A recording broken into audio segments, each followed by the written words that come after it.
আধিপত্য বিস্তার ও জমি সংক্রান্ত দীর্ঘ বিরোধের জেরে রোববার সকাল থেকে উত্তপ্ত হয়ে ওঠে নরসিংদীর রায়পুরা উপজেলার দুর্গম চরাঞ্চল। প্রায় এক বছর পর বাঁশবাড়ি ইউনিয়নের সাবেক চেয়ারম্যান আশরাফুল ইসলামের সমর্থকরা এলাকায় ঢোকার চেষ্টা করে। এ সময় প্রতিপক্ষ বর্তমান চেয়ারম্যান জাকির হোসেনের সমর্থকরা তাদের বাধা দেয়। এক পর্যায়ে ধাওয়া পাল্টা ধাওয়া সহ ট্যাটা বল্লম, আগ্নেয়াস্ত্র ও দেশীয় অস্ত্রশস্ত্র নিয়ে সংঘর্ষে জড়ায় দুপক্ষ। সংঘর্ষ চলাকালে গোলাগুলিতে নিহত হন আলমগীর হোসেন নামের এক তরুণ। এছাড়াও আহত হন আরও অন্তত 15 জন, যাদের বেশিরভাগই গুলিবিদ্ধ। সকাল 8টা থেকে শুরু হয়ে টানা সংঘর্ষ চলে বেলা 11টা পর্যন্ত।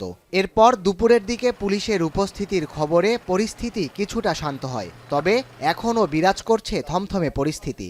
ঘটনার পর থেকেই পুরো এলাকায় ভুতুড়ে অবস্থা। ভয় আর আতঙ্কে এ বিষয়ে কথা বলতেও রাজি নয় কেউ।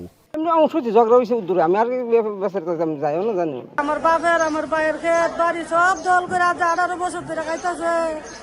কেড়ে যা কইতো আমার বাপের আমার ভাইয়ের মাইরা বাড়ি ছাড়া করে লাগছে। এদিকে এরই মধ্যে ঘটনাস্থল পরিদর্শন করেছেন ঢাকা রেঞ্জের অতিরিক্ত ডিআইজি। এ সময় দুর্গম চরে এত আগ্নেয়াস্ত্র ও গুলি মজুদের বিষয়টি খতিয়ে দেখার কথা জানান। একটা ঘটনা ঘটলে আপনারা জানেন সেখানে গুজব রটে, বাট অ্যাকচুয়ালি ঘটনা আমরা এখানে সকাল থেকে আমাদের লোকজন রয়েছে, রাত থেকে আমাদের গোয়েন্দা তৎপরতা ছিল। অতর্কিতে হামলা এবং তার প্রেক্ষিতে এই ঘটনা ঘটেছে। আমরা এখন পর্যন্ত নিশ্চিত যে একজন মারা গিয়েছে আর 2 জন তারা সিরিয়াসলি ইনজুর্ড। হাসপাতালে প্রেরণ করার পরে ঢাকাতে তাদেরকে রেফার করা হয়েছে। এখন পরিস্থিতি নিয়ন্ত্রণে থাকলেও অতি দ্রুত চরাঞ্চলে থাকা অবৈধ অস্ত্র উদ্ধারের দাবি সচেতন বাসিন্দাদের। এখন নরসিংদী। শিয়া বাটার ও ভিটামিন ই সমৃদ্ধ lily glam beauty soap. Lily, always beautiful.